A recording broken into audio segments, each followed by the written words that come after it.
오늘 본문을 살펴보면 이사야는 1절에서 5절까지를 통해 하나님을 향한 찬양을 올리고 있습니다.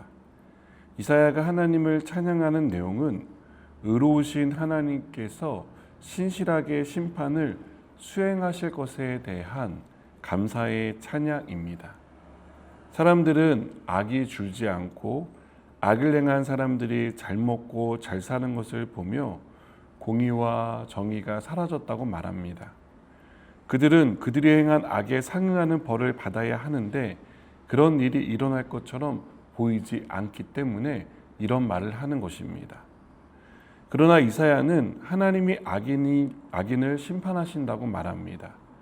그것은 갑자기 정해진 일이 아니라 의로우신 하나님께서 이미 정하신 일이기 때문에 반드시 이루어진다는 것입니다. 우리 눈에는 보이지 않지만 하나님은 그분의 성실함과 진실함으로 세상을 통치하고 계십니다. 그래서 악인의 영광이 영원하지 않고 그들이 행한 일에 대한 심판이 있습니다. 아이러니하게도 악인들은 하나님의 공의로운 심판을 통해 하나님을 알게 된다고 말합니다. 세상에서 자기가 최고이고 자기밖에 모르며 살았던 사람들이 심판의 날 하나님을 알게 되는 것입니다. 이사야는 바로 이러한 하나님의 의로우심과 신실하심을 찬양하고 있습니다.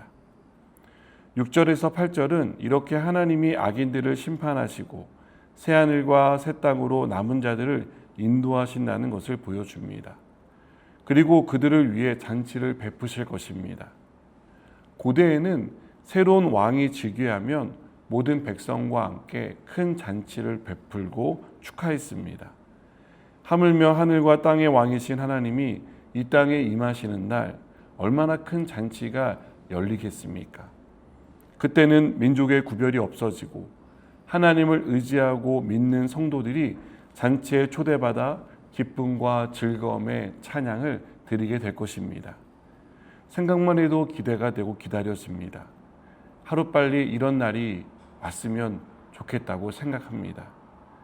9절에서는 이렇게 하나님이 악인을 심판하시고 의로운 자들을 위해 잔치를 베푸시는 날 그들이 하나님을 향해 부르는 찬양을 보여줍니다.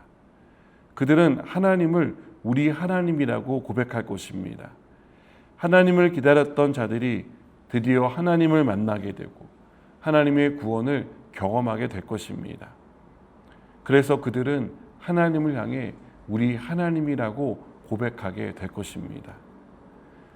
비록 우리가 처한 상황과 환경이 열악하고 힘들지라도 구원의 하나님을 기대하고 기다리는 믿음을 잃지 않는다면 마지막 날 우리를 구원하시는 하나님을 찬양하게 될 줄 믿습니다.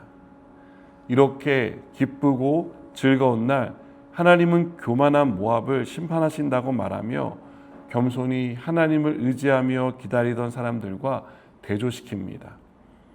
모압은 자기 힘으로 무엇이든 할 수 있다는 교만에 사로잡혀 있었습니다. 그래서 하나님을 찾지 않았습니다. 하나님은 이러한 모압의 교만을 심판으로 꺾으십니다. 그들이 아무리 발버둥 친다고 해도 하나님의 심판을 피하지 못할 것이라고 말씀하며 이 심판이 얼마나 무섭게 임할 것인지를 말씀합니다. 악한 세상에서 악을 대적하는 일은 쉬운 일이 아닙니다. 그럼에도 불구하고 하나님을 의식하고 신실하게 살고자 애쓰는 사람들이 있습니다. 그들은 사람들의 눈에 불쌍하고 현실 감각이 없는 사람으로 보입니다. 착해서 이용해 먹기 딱 좋은 사냥감으로 보입니다. 그러나 그들은 하나님을 바라고 기다립니다.